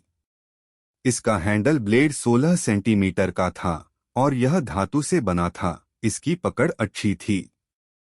ब्लेड पर सितारे उकेरे गए थे जो इसे एक अच्छा लुक भी देते थे। यह बहुत तेज था। म्यान मजबूत चमड़े से बना था और इसमें पीछे की तरफ 3 पट्टियां थीं जिन्हें बेल्ट से जोड़ा जा सकता था। इसका ध्यानपूर्वक अध्ययन करने के बाद अथर्व ने फैसला किया कि वह छोटा ब्लेड लेगा क्योंकि यह खंजर जैसा था, केवल लंबा। उसने इमारत से बाहर जाने से पहले दोनों ब्लेड ले लिए। जब वह इमारत से बाहर निकला तो उसने अपने द्वारा एकत्र किए गए हथियार को पंजीकृत करने के लिए प्रशिक्षक के पास गया। अथर्व को छोटे ब्लेड के साथ बाहर आते देखकर प्रशिक्षक बहुत हैरान हुआ। एलिमेंटलिस्ट शायद ही कभी हथियारों का इस्तेमाल करते थे, और जब वे करते थे तो वे हमेशा ऐसे हथियारों का इस्तेमाल करते थे जिनकी पहुंच लंबी होती थी, जैसे भाला, हलबर्ड, तलवार, धनुष। लेकिन अथर्व ने एक छोटा ब्लेड चुना जिसका मतलब होगा कि उसे इस्तेमाल करने से पहले बहुत करीब से गुजरना होगा। हालांकि ऐसी तकनीकें थीं जिनका इस्तेमाल हथियारों के साथ किया जा सकता था, लेकिन उसे नहीं लगता था कि अथर्व के पास उन तक पहुंच थी। अथर्व ने प्रशिक्षक को ब्लेड दिखाते हुए कहा, मैं इन्हें ले लूंगा। क्या तुम्हें यकीन है? प्रशिक्षक ने पूछा। हाँ, अथर्व ने मुस्कुराते हुए सिर हिलाया। ठीक है, प्रशिक्षक ने ब्लेड को अथर्व को वापस देने से पहले पंजीकृत किया। अथर्व ने खुशी खुशी ब्लेड लिया और अपने घर लौट आया। कल जाने से पहले उसने ब्लेड से परिचित होने की योजना बनाई। छोटे ब्लेड ब्लेड वाले हथियारों का एक वर्ग है जो गति के लिए पहुंच और शक्ति का व्यापार करते हैं। ब्लेड स्लैश, हैक, छुरा, कट, गॉज, स्लाइस, पैरी कर सकता है, लचीला है और नियंत्रित करना आसान है। इसके अलावा इसे सीखना और प्रशिक्षित करना आसान है। एक ब्लेड की लचीलापन, हमला करने और बचाव करने की क्षमता, और सीखने और प्रशिक्षण में आसानी, ये सभी ऐसे गुण थे जो तलवार को छोड़कर किसी अन्य हथियार से मेल नहीं खा सकते थे। अथर्व ने घर पहुंचने के तुरंत बाद ब्लेड के साथ अभ्यास करना शुरू कर दिया। चूंकि यह पहली बार था जब वह दोनों हाथों से हथियार चलाने जा रहा था, इसलिए उसे बाहर जाने से पहले बुनियादी बातों से परिचित होना था। उसने ब्लेड को रिवर्स ग्रिप में पकड़ रखा था, जिसमें एक हाथ दूसरे से थोड़ा आगे था। उसने दोनों हाथों से हमला करने और बचाव करने की भी कोशिश की। हालांकि वह अकेला था, उनके साथ अभ्यास करना उनके लिए मुश्किल नहीं था। अनेक प्रयासों के बाद आखिरकार उन्हें उनका उपयोग करने में महारत हासिल हो गई। अब वह एक ब्लेड का उपयोग बचाव के लिए और दूसरे से हमला करने के लिए कर सकता था। खैर, जब तक वह युद्ध में इसका परीक्षण नहीं कर लेता, तब तक उसे पता नहीं चलता। ब्लेड के साथ अभ्यास करने के बाद उसने अपनी मौलिक तकनीकों का अभ्यास करना शुरू कर दिया। उसे कल बाहर जाने से पहले तकनीकों को वापस करना होगा। अथर्व को उसके प्रशिक्षण कार्यक्रम की तीव्रता के कारण एक प्रशिक्षण पागल माना जा सकता है। उसे शायद ही कभी अन्य काम करने का समय मिलता है, क्योंकि उसे लगभग पूरे दिन प्रशिक्षण लेना होता है। अथर्व जल्दी सो गया क्योंकि उसे अगले दिन एक मिशन पर जाना था। यह पहली बार था जब उसे अकेले यात्रा करनी थी। वह इसके कारण उत्साहित महसूस किए बिना नहीं रह सका। लूनर अकादमी में शामिल होने से पहले वह ज्यादातर समय रेड सिटी में रहा था। अगली सुबह वह ऊर्जा से भरा हुआ उठा और अपनी यात्रा के लिए तैयार हो गया। उसने अपनी पीठ पर बंधे एक म्यान में छोटे ब्लेड रखे, जिसका हैंडल नीचे की ओर था। उसने वह छोटी थैली उठाई जिसमें उसने अपना सारा पैसा जमा कर रखा था। गिनती करने के बाद उसने पाया कि उसके पास अपनी यात्रा के लिए घोड़ा खरीदने के लिए पर्याप्त पैसे नहीं थे। घोड़े के बिना उसे मिस्टी माउंटेन तक पहुंचने में लगभग 3 दिन लग जाते। मुझे बाहर रहते हुए पैसे कमाने का कोई तरीका ढूंढना चाहिए, अथर्व ने अपनी बिल्डिंग से बाहर निकलते समय जोर से सोचा। वह सबसे पहले तकनीकों को वापस करने के लिए लाइब्रेरी की ओर गया, फिर अकादमी के बाहर की ओर बढ़ा। अथर्व अकादमी से बाहर चला गया और लूनर सिटी की दिशा में देखने लगा। कुछ देर सोचने के बाद उसने जाने से पहले भोजन करने के लिए शहर जाने का फैसला किया। अथर्व रुको। अथर्व ने पीछे से उसे पुकारती हुई एक आवाज सुनी। उसने मुड़कर देखा कि सागर उसकी दिशा में भाग रहा है। सागर ने अथर्व की सावधानीपूर्वक जांच की। तुम बाहर जा रहे हो? सागर ने पूछा। हाँ, मैं एक मिशन पर जा रहा हूँ, अथर्व ने सिर हिलाया। ठीक है, मैं शहर जा रहा हूँ। जाने से पहले खाना खाना चाहते हो? सागर ने पूछा। शहर में खाना खाते समय उसे अथर्व की संगति की आदत हो गई थी, इसलिए जब भी उसे जाना होता है वह हमेशा उसे बुलाने के लिए जाता है। कुछ ऐसी चीजों में से एक जिसे अथर्व कभी मना नहीं करता वह है अगर आप उसे खाने के लिए आमंत्रित करते हैं। सागर जानता था कि अथर्व को खाना कितना पसंद है और वह यह भी जानता था कि अथर्व कितना बढ़िया खाना बनाता है। मैं वहां जाने वाला था। चलो फिर चलते हैं, अथर्व ने मुस्कुराते हुए कहा। वे साथ साथ चले और कई तरह की बातें की, जिसमें सागर ने ज्यादातर बातें की। सागर बहुत मिलनसार व्यक्ति था। बहुत से लोग नहीं जानते कि उसके पिता लूनर सिटी और लूनर अकादमी के मेयर और प्रिंसिपल हैं। सागर इतने बड़े शहर के मेयर के बेटे की तरह दिखावा नहीं करता। उसका रवैया बेपरवाह है और उसे नए दोस्त बनाना पसंद है। अकादमी बहुत एकजुट थी। छात्रों के बीच बहुत कम या कोई संघर्ष नहीं था। हालांकि प्रतिस्पर्धा के कारण सभी छात्र अकादमी की एकता का पालन नहीं करते हैं। वे ज्यादातर संघर्ष को यथासंभव कम रखने की कोशिश करते हैं। शहर में प्रवेश करने के बाद वे उस रेस्तरां में गए जहां वे हमेशा खाते हैं। अथर्व के दिमाग में शहर के अलग अलग रेस्तरां के खाने को चखने का विचार आया, जिसके बाद उन्हें आखिरकार वह मिल गया जो अथर्व को सबसे स्वादिष्ट भोजन परोसता था। चूंकि अथर्व एक बेहतरीन रसोइया था, इसलिए सागर को खाने के स्वाद के मामले में उसके निर्णय पर संदेह नहीं हुआ। वे जल्द ही रेस्तरां के सामने पहुंच गए। यह एक शानदार रेस्तरां था जिसमें आलीशान सजावट थी और प्रवेश द्वार के ऊपर 2 शब्द सिल्वर मून लटके हुए थे। यह 2 मंजिला इमारत थी और सजावट शानदार और आलीशान थी। कोई भी व्यक्ति इस जगह से एक कुलीन आभा को महसूस कर सकता था। वे इमारत में चले गए और दूसरी मंजिल की ओर बढ़ गए। केवल वे लोग ही दूसरी मंजिल में प्रवेश कर सकते थे जिनकी सामाजिक पृष्ठभूमि उच्च थी। लेकिन लूनर अकादमी के छात्र होने के नाते वे अपवाद थे। खैर, जब तक कि आप भोजन का खर्च वहन नहीं कर सकते।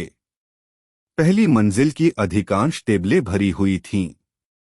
जब टेबल पर बैठे लोगों ने अथर्व और सागर को दूसरी मंजिल की ओर जाते देखा तो वे सभी ईर्ष्या से उनकी ओर देखने लगे। वे लूनर अकादमी के छात्र होंगे। हाँ, क्या तुम नहीं देखते कि वे कितने छोटे थे? मैंने सुना है कि स्टारलाइट अकादमी के छात्र लूनर अकादमी के छात्रों पर हमला करने की योजना बना रहे हैं। वे इतने मजबूत नहीं हैं। अगर वे मजबूत होते तो लूनर अकादमी का एक अकेला प्रशिक्षक वहां हंगामा कैसे मचा सकता था और एक टुकड़े में वापस कैसे आ सकता था? वे केवल कमजोरों को धमकाना जानते हैं। सागर और अथर्व के आने के साथ ही अलग अलग बातचीत शुरू हो गई। मुख्य विषय अभी भी ब्लेक के स्टारलाइट अकादमी पर हमला करने का मामला था। अथर्व और सागर पहले ही जा चुके थे, इसलिए उन्हें यह सुनने का मौका नहीं मिला कि वे क्या कह रहे थे। दूसरी मंजिल पर पहुंचने पर वहां मौजूद लोग पहली मंजिल के लोगों से कम थे। अथर्व ने खिड़की के करीब एक टेबल चुनी और वे वहां जाकर बैठ गए। एक वेटर उन्हें परोसने के लिए आया। क्योंकि वे यहां नियमित रूप से आते थे, इसलिए ज्यादातर वेटर उन्हें पहले से ही जानते थे। कुछ समय बाद उनका खाना तैयार हो गया। अथर्व ने बिना किसी दूसरे विचार के तुरंत अपना खाना खाना शुरू कर दिया।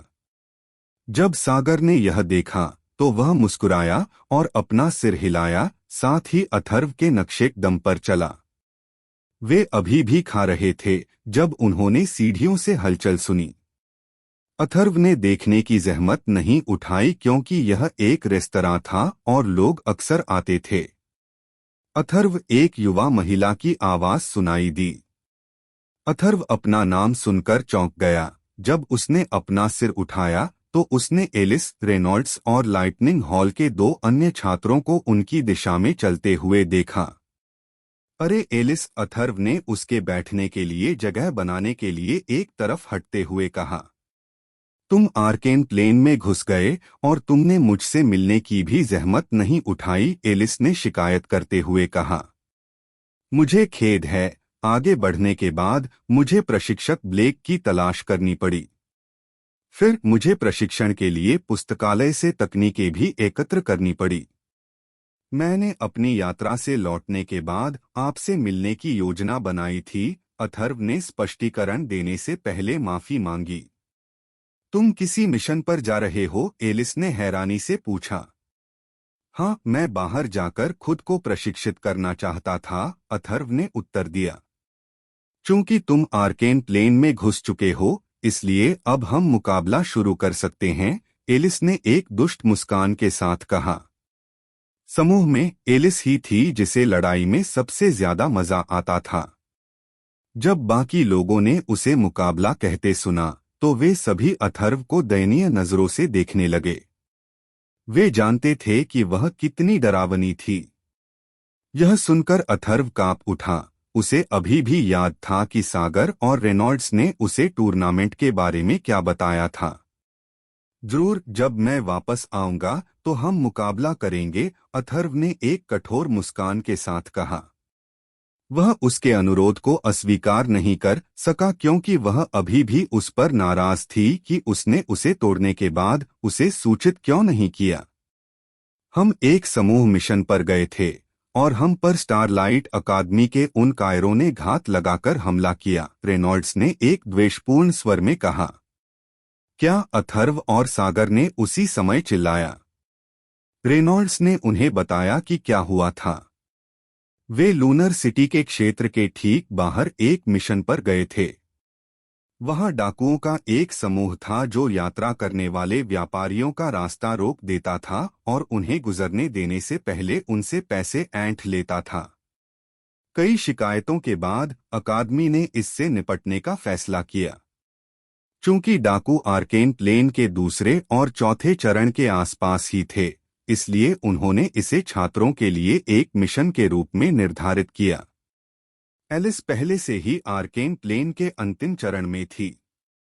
वह रेनॉल्ड्स के साथ गई और डाकुओं के चरणों के बारे में गलत सूचना मिलने की स्थिति में आराम करने लगी। सौभाग्य से उन्हें उसके हस्तक्षेप की आवश्यकता नहीं पड़ी क्योंकि जानकारी बिल्कुल सही थी।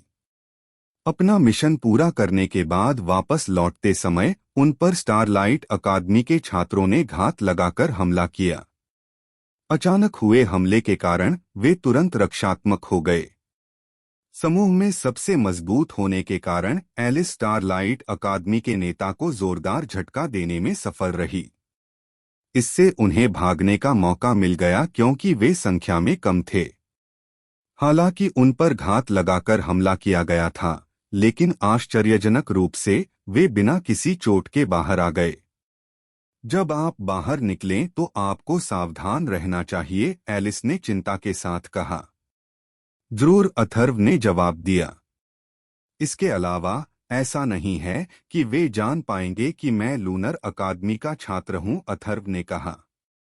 उनके विपरीत वह अभी भी अकादमी के बाहर के लोगों के लिए पूरी तरह से अनजान था। वह स्टारलाइट अकादमी के छात्रों द्वारा हमला किए जाने के डर के बिना कहीं भी जा सकता है। आपको अभी भी सावधान रहना चाहिए। आप जानते हैं कि यह आपका पहली बार किसी मिशन पर जाने का समय है, रेनॉल्ड्स ने भी चेतावनी दी। अथर्व ने सिर हिलाया, लेकिन इसे दिल पर नहीं लिया। चूंकि उसने किसी को नाराज करने की योजना नहीं बनाई थी, इसलिए वह बस अपने मिशन के लिए निकल जाएगा और इसे पूरा करने के बाद वापस आ जाएगा। इस यात्रा के लिए उसकी मुख्य चिंता यह थी कि पैसे कैसे कमाए जाएं। अथर्व ने अपना खाना खत्म किया और जाने के लिए तैयार हो गया। पैदल मिस्टी माउंटेन तक जाने में उसे लगभग 3 दिन लगेंगे, इसलिए उसने जल्द से जल्द अपनी यात्रा शुरू करने की योजना बनाई। अपने दोस्तों की निगाहों के सामने जाने से पहले उसने उन्हें अलविदा कहा।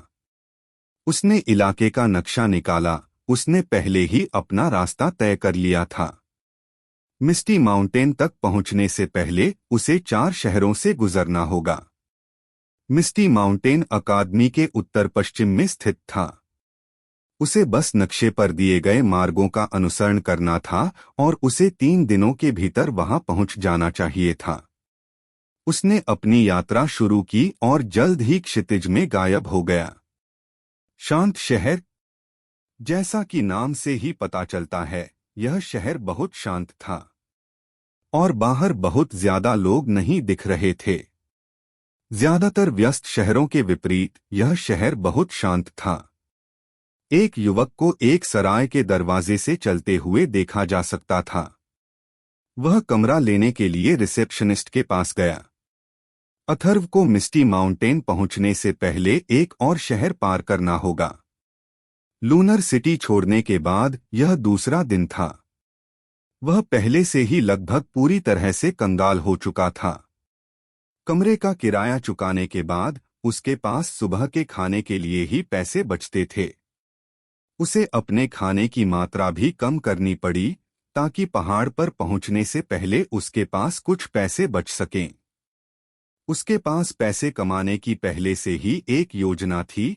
वह जादुई जानवरों का शिकार करेगा और उनके कोर को बेचकर पैसे कमाएगा। उसने सुना था कि आर्केन प्लेन में जादुई जानवरों के कोर से अच्छी रकम मिलती है।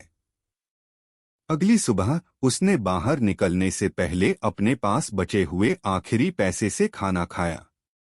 कंगाल होने के बाद उसने पहाड़ पर पहुंचने के लिए एक तेज रास्ता ढूंढा।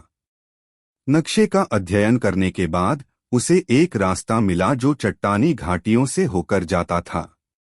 वह घाटी की दिशा में चला गया क्योंकि वहां से होकर जाने पर पहाड़ तक पहुंचने में लगने वाला समय लगभग आधा रह जाता। पहाड़ पर पहुंचने के बाद उसका पहला उद्देश्य भोजन की तलाश करना था। अथर्व उदास अवस्था में घाटी में चला गया। उसे कभी पैसे की जरूरत महसूस नहीं हुई थी क्योंकि वह कभी पैसे का इस्तेमाल नहीं करता था, लेकिन अब वह पूरी तरह से खुद पर निर्भर था। वह यह सोचकर आहें भरता रहा कि वह कितना गरीब है। अथर्व अचानक अपने रास्ते पर रुक गया। वह पहले ही घाटी के गहरे हिस्सों में चला गया था और संभवतः बीच में पहुंच गया होगा। उसने 8 आदमियों के एक समूह को क्रूर मुस्कान के साथ उसकी ओर चलते देखा। उनमें से कुछ ने धातु की छड़ियां, खंजर पकड़े हुए थे, जबकि अन्य ने तलवारें पकड़ी हुई थीं। अपना सारा पैसा सौंप दो और भाग जाओ, सामने वाले आदमी ने घमंड से कहा। जब उनके नेता ने यह कहा तो समूह के बाकी लोग हंस पड़े। वे इस तथ्य से चकित थे कि एक युवा इस घाटी में अकेले चल सकता है। जब उन्होंने अथर्व को देखा तो उन्हें लगा कि वह सिर्फ एक हराभरा युवा है जिसे कोई अनुभव नहीं है। उसके कपड़ों, गोरी त्वचा और सुंदर दिखने से ऐसा लग रहा था कि वह कोई अमीर व्यक्ति है। डाकू अथर्व ने ऐसी आवाज में बड़बड़ाया जिसे केवल वह सुन सकता था। वह मुड़ा और डाकुओं को स्पष्ट रूप से देखा। जब उसने उनके प्लेन को देखा तो वह हंस पड़ा। सामने वाले का खेती का स्तर सबसे ऊंचा था, जो फ्यूजन प्लेन के 8वें चरण पर था। बाकी सभी फ्यूजन प्लेन के 5वें और तीसरे चरण के आसपास थे। नेता को तुरंत गुस्सा आया जब उसने महसूस किया कि अथर्व उसकी आज्ञा पर ध्यान दिए बिना बस उन्हें घूर रहा था। लगता है तुम बहरे हो, उसने व्यंग्यात्मक लहजे में कहा। जाओ उसका सारा पैसा ले आओ, और अच्छा बनने की कोशिश करो, उसने अपने आदमियों को आदेश दिया। जब उन्होंने उसे अच्छा कहते सुना तो वे एक बार फिर हंस पड़े। उनमें से दो अपने चेहरे पर एक दुष्ट मुस्कान के साथ अथर्व की ओर चले गए। बच्चे, अगर तुमने हमारे मालिक की बात सुनी होती तो तुम यहाँ से एक टुकड़े में निकल सकते थे, बाईं ओर वाले ने कहा। वह एक खंजर चला रहा था और उसकी दाहिनी आंख के ठीक ऊपर एक निशान था। अथर्व अपनी जगह से नहीं हिला और बस उन्हें घूरता रहा क्योंकि वे करीब आ रहे थे। क्या तुम इतने डरे हुए हो कि हिल भी नहीं सकते? दूसरे ने बड़ी मुस्कान के साथ कहा। दाहिने तरफ वाले आदमी ने अथर्व के पास आकर अपना बायां हाथ आगे बढ़ाया। उसने उसे अथर्व के कंधे पर रख दिया। बॉस, क्या मैं उसके ब्लेड रख सकता हूं? नेता के साथ मौजूद लोगों में से एक ने कहा। मैं पहले इसकी जांच करूंगा, नेता ने ठंडे स्वर में कहा। उन्होंने अपनी बातचीत जारी रखी, इससे पहले कि उन्हें किसी चीज के जमीन पर गिरने की आवाज से बाधित किया गया। थप थप थप। जब नेता ने आवाजों को देखने के लिए अपना चेहरा उठाया तो वह दंग रह गया। समूह के बाकी लोगों के मुंह खुले रह गए थे क्योंकि उन्होंने देखा था कि अथर्व ने उन दो लोगों के साथ कैसे व्यवहार किया जिन्हें उसके पास भेजा गया था। क्या हुआ? वे फर्श पर क्यों हैं? नेता ने भ्रमित स्वर में पूछा। वह जानता था कि वे लोग कितने मजबूत थे क्योंकि वे उसके दस्ते का हिस्सा थे। हालांकि वह उन्हें हरा सकता था, लेकिन यह इतनी जल्दी नहीं होगा। बॉस, वह उनमें से एक ने समझाने की कोशिश की, लेकिन हकलाना बंद नहीं कर सका।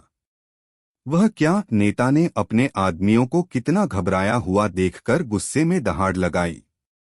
उसने कुछ सेकंड में उन दोनों को मार गिराया। हमने यह भी नहीं देखा कि वह कैसे आगे बढ़ा। अपने बॉस के चिल्लाने के बाद एक और व्यक्ति खुद को शांत करने में सक्षम था। नेता ने उस आदमी को घूर कर देखा जो चकित नजर से बोल रहा था। भले ही वह उनसे ज्यादा ताकतवर था, फिर भी वे देख पा रहे थे कि वह कैसे हमला करता है। उनका यह कहना कि उन्होंने नहीं देखा कि अथर्व ने कैसे हमला किया, कम से कम चौंकाने वाला था। लेकिन बॉस, वह जैक और डोरियन को आसानी से हराने में सक्षम था, उनमें से एक व्यक्ति ने डरते हुए कहा। क्या तुम मूर्ख हो? ऐसा इसलिए था क्योंकि उसने उन पर अचानक हमला किया था, इसलिए वे प्रतिक्रिया करने में असमर्थ थे। अब जाओ और उसे नीचे गिराओ। उसे सबक सिखाया जाना चाहिए। हम ऐसे लोग नहीं हैं जिन्हें वह अपमानित कर सके, उसने झुंझलाहट के साथ कहा। सुनिश्चित करें कि वह मर न जाए, उसने आगे कहा। जब समूह के बाकी लोगों ने यह सुना तो उन्हें लगा कि उसने जो कहा वह तार्किक था। हालांकि उन्होंने नहीं देखा कि अथर्व ने कैसे हमला किया, लेकिन वे जानते थे कि यह कुछ खास नहीं था क्योंकि दोनों आदमी केवल उसके बगल में गिरे थे। वे केवल इस तथ्य से हैरान थे कि अथर्व उन्हें हराने में सक्षम था, इसलिए शुरुआती सदमे के बाद वे शांत हो गए और लड़ाई के लिए तैयार हो गए। वे सभी अनुभवी लड़ाके थे, इसलिए वे जानते थे कि उससे कैसे निपटना है। 5 आदमियों में से 2 डंडे चला रहे थे। बाकी लोगों ने अपने हथियार गिरा दिए क्योंकि बॉस ने उन्हें उसे न मारने के लिए कहा था। अथर्व ने शांति से उन्हें देखा। आओ, उसने अपने दिल में दहाड़ लगाई। यह उसकी पहली लड़ाई होने जा रही थी और वह इससे उत्साहित था। चट्टानी घाटियों के बीच में अथर्व को डाकुओं के साथ मुक्का मारते हुए देखा जा सकता था। वह लड़ाई के दौरान अपने पिछले स्थान से चला गया था। शुरू में अथर्व डाकुओं के साथ मुक्का मारने में सक्षम था। चूंकि उसने अपने शरीर को प्रशिक्षित किया था और नजदीकी लड़ाई का आनंद लिया था, इसलिए उसने लड़ाई के पहले चरणों के दौरान केवल अपनी मुट्ठी का उपयोग करने का फैसला किया। चूंकि डाकू फ्यूजन प्लेन में थे, इसलिए वे केवल नजदीकी सीमा में ही हमला कर सकते थे।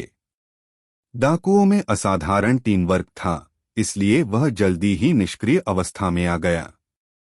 अथर्व ने अपने लिए जगह बनाने के लिए एक उद्घाटन की तलाश करने की कोशिश की, लेकिन डाकुओं के अनुभव के कारण उन्होंने उसे ऐसा करने का मौका नहीं दिया। प्रत्येक हमले के साथ उनके तत्वों को लागू किया गया। फक, यह जितना मैंने सोचा था उससे कहीं ज्यादा कठिन है, अथर्व अपने सिर में चिल्लाया। उसने लड़ाई शुरू होने के कुछ ही क्षणों बाद ऐसी मुश्किल स्थिति में आने की उम्मीद नहीं की थी। चूंकि उसे अपनी चाल तकनीक पर अच्छी महारत हासिल नहीं थी, इसलिए उसे इसका इस्तेमाल करने के लिए कुछ समय चाहिए था। एक ऐसा समय जिसे डाकुओं ने उसे देने की कोई योजना नहीं बनाई है। वह इतना शक्तिशाली कैसे हो सकता है? डाकुओं में से एक ने हमला करते हुए कहा। वे अथर्व की क्षमताओं से आश्चर्यचकित थे। हालांकि वह लड़ाई शुरू होने के बाद से ही रक्षात्मक था, फिर भी वह अधिकांश घातक हमलों से बचने में सक्षम था। इन क्षमताओं के साथ उसे कम से कम बॉस के समान स्तर पर होना चाहिए, यदि उससे भी अधिक नहीं, एक और ने कहा। नेता शुरू होने के बाद से ही शांति से लड़ाई देख रहा था और वह अथर्व के दायरे की ऊंचाई से चकित था। हालांकि उसे नहीं पता था कि अथर्व आर्केन प्लेन में घुस गया है या नहीं, लेकिन वह जानता था कि अथर्व उससे बहुत दूर नहीं होगा। शिट, अगर तुम सब इतने मजबूत हो तो तुम एक एक करके मुझ पर हमला क्यों नहीं करते? अथर्व ने अपने बाएं हाथ पर डंडे से मारे जाने के बाद चिल्लाया। यह कोई टूर्नामेंट नहीं है बच्चे। जिस आदमी ने उसे डंडे से मारा वह हंसा। वे सभी जानते थे कि वे एक एक करके अथर्व का मुकाबला नहीं कर सकते। यही कारण था कि जब उन्होंने देखा कि वह कितना शक्तिशाली है तो उन्होंने उसे अपने हमलों से मुक्त होने का कोई मौका नहीं दिया। लानत है, अथर्व ने अपने चेहरे की ओर बढ़ रही मुट्ठी को रोकते हुए जोर से गाली दी। कौन प्रतिद्वंद्वी के चेहरे पर वार करता है? अथर्व ने गुस्से में उस आदमी पर चिल्लाया जिसने लगभग उसके चेहरे पर मुक्का मारा था। अगर वह मुक्का सही से लग जाता तो अथर्व के चेहरे का रंग निश्चित रूप से बदल जाता। चिल्लाने और गाली देने के बीच झगड़ा जारी रहा। जैसे जैसे लड़ाई लंबी होती गई, डाकुओं को एहसास हुआ कि कुछ ठीक नहीं है। अथर्व उनके हमलों से बचने में सक्षम था जब लड़ाई अभी शुरू हुई थी। गिरोह के नेता ने सबसे पहले इस बात को नोटिस किया। अथर्व के लड़ने में कितनी तेजी से बेहतर होने के विचार से उसका चेहरा तुरंत उदास हो गया। इस डर से वह उन पर हावी हो जाएगा। अगर वह ऐसा करता है तो मैं उसका मुकाबला नहीं कर पाऊंगा, उसने खुद से कहा। वह अपनी ताकत को अच्छी तरह जानता था। यदि उसके आदमी उस पर हमला कर देते तो उसके पास उनके चंगुल से मुक्त होने का कोई रास्ता नहीं था। लड़ाई को जल्दी खत्म करो, उसने अपने आदमियों की ओर चिल्लाते हुए कहा। उन्हें भी पता चल गया था कि लड़ाई के आगे बढ़ने के साथ साथ चौंकाने वाले बदलाव हो रहे थे। हालांकि अथर्व लड़ने में बेहतर होता जा रहा था, फिर भी यह तथ्य नहीं बदला कि वह अभी भी डाकुओं द्वारा मारा जा रहा था। बम! अथर्व को एक बार फिर डंडे से मारा गया। उसने दर्द में अपने दांत भींच लिए। अथर्व ने सोचा, मुझे इस घेरे से बाहर निकलने की जरूरत है। अगर उसका शरीर मजबूत नहीं होता तो वह पहले ही वापस लड़ने की क्षमता खो चुका होता। उसने एक योजना बनाई जिसे उसने आजमाने का फैसला किया।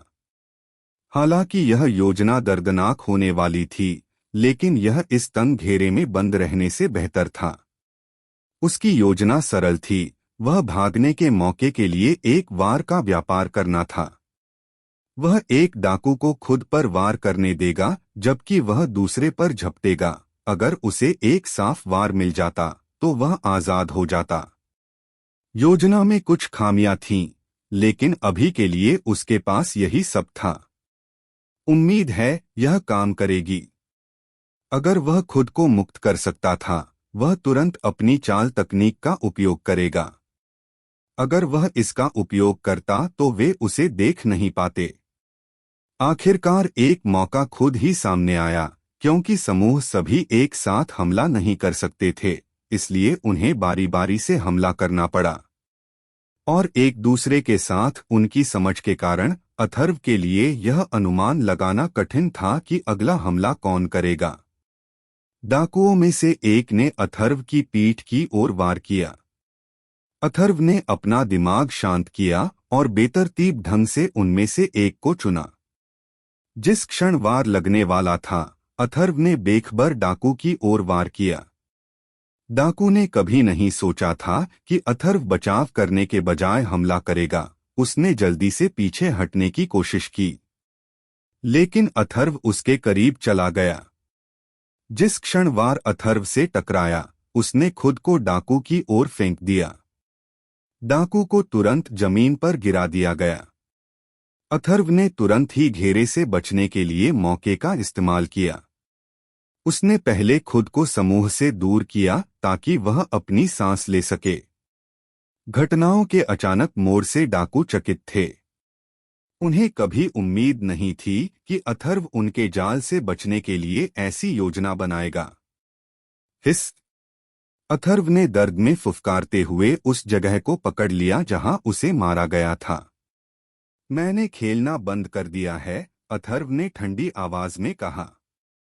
उसे अपने पूरे शरीर में दर्द महसूस हुआ और अब उसके दिमाग में सिर्फ बदला लेने की बात थी। बिजली के कदम, अथर्व ने कहा। जब डाकुओं ने अथर्व के पैर पर बिजली की परत चढ़ी देखी तो वे तुरंत दंग रह गए। चूंकि वे अभी भी फ्यूजन प्लेन में थे, इसलिए उनके लिए अपने शरीर के बाहर अपने तत्वों को प्रकट करने का कोई तरीका नहीं था। अथर्व ने जो किया वह केवल आर्केन प्लेन में रहने वाले ही कर सकते थे। आर्केन प्लेन, नेता ने डर के मारे कहा। आर्केन प्लेन का एलिमेंटलिस्ट शायद ही कभी नजदीकी लड़ाई में उतरता है। यही कारण था कि वे सभी अथर्व को फ्यूजन प्लेन का कोई व्यक्ति समझ बैठे। लंबी दूरी के हमलों का उपयोग करने के लाभ के साथ आर्केन प्लेन का एलिमेंटलिस्ट फ्यूजन प्लेन में रहने वालों को आसानी से खत्म कर सकता था।